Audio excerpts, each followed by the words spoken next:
Hi guys, I'm Mrs. Anderson.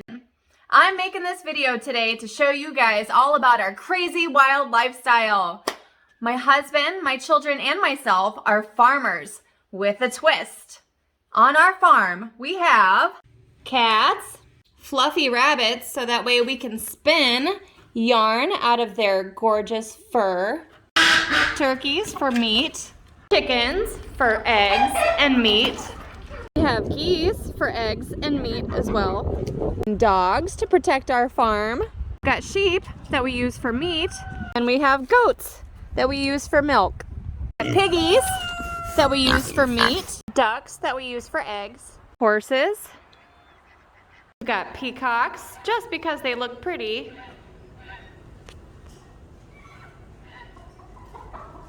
Also have alpacas that after they're done being sheared in the spring, we spin their wool and turn that into yarn as well. And bees for honey and wax. The craziest thing about living on this farm is sometimes we do it all without electricity. Well, how can somebody live without electricity?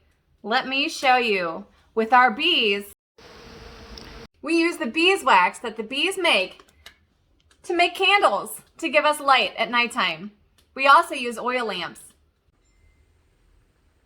People sometimes wonder, well, how do you cook your food? Or how do you stay warm in the winter without electricity? Well, ladies and gentlemen, let me introduce to you the wonders of an antique wood cook stove.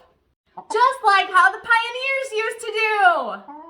And this is our magical antique wood cooking stove.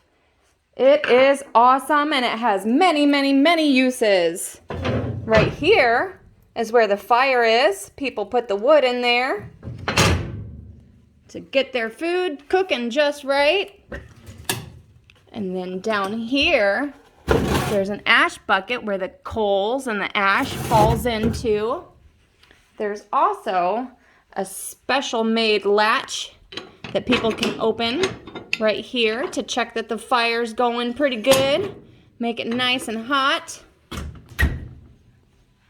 Right here, people would bake inside the oven. You can see that there's a temperature gauge there to make sure everything's nice and warm. There's also a temperature gauge here. Over here, people would store their food in here to make sure it stays nice and warm. Sometimes people would put kettles on here to make tea. Oh my gosh, that means that it's nice and hot. The tea is ready. And they would also put their pans or their pots over here. So they would cook up their food, their eggs, or sometimes they would have their pots so they can make lots of different kinds of soups. And another cool thing about this is there's a water reserve right here. And that means it's a place where they can have nice warm water. And back in the pioneer days, they would use this water to sometimes bathe themselves, or they'd use washcloths. So you'd put the nice warm water in, and they would just clean everything up all nice and pretty. Let's bake some banana bread! Woo! Okay, it says about 350 out here. It also says about 350 in here. So now it's time to put in our banana bread. So, because the banana bread is so long in a long pan, it's hotter back here. So midway through cooking, we'll have to rotate it so that way it doesn't burn on one side and make sure it cooks evenly. It is time to rotate the banana bread. As you can tell, the banana bread is lighter on this side and darker on this side. So then we just need to rotate it and put this back toward the hotter part of the oven, and it should be done in about 15 minutes and it should be cooked evenly. Our homemade banana bread is now ready to eat, and it is cooked perfectly all the way through. In the pioneer days, they didn't have toasters, so they would put their homemade bread, slice it up, toss it on the wood cook stove, and the wood cook stove would toast their bread. Easy peasy. Another thing that an antique wood cook stove was used for was for canning and preserving foods. As you can see here, I have canned chicken, beef, deer, pork, made strawberry jam, peach butter, salsa, pasta sauce, grape jelly, and peaches.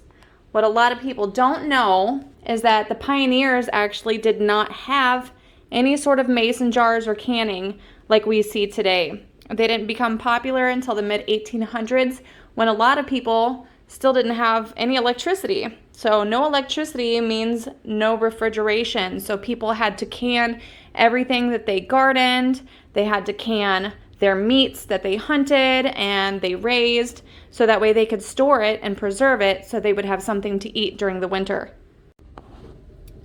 People would also dehydrate their fruits and vegetables that they got from the garden. Here are some green peppers from our garden. They would dehydrate it in the wood stove. They would wait until it's about 150 to 250 degrees, and then it would dehydrate their food so they can store it over the winter. Here we have dehydrated bell peppers, red and green. We have dehydrated broccoli, dehydrated mushrooms, dehydrated jalapenos, which also turn red if they're a little bit older. We have dehydrated peaches, dehydrated Carolina Reapers, which are the spiciest pepper out there, makes for really good hot sauce, and dehydrated green onions.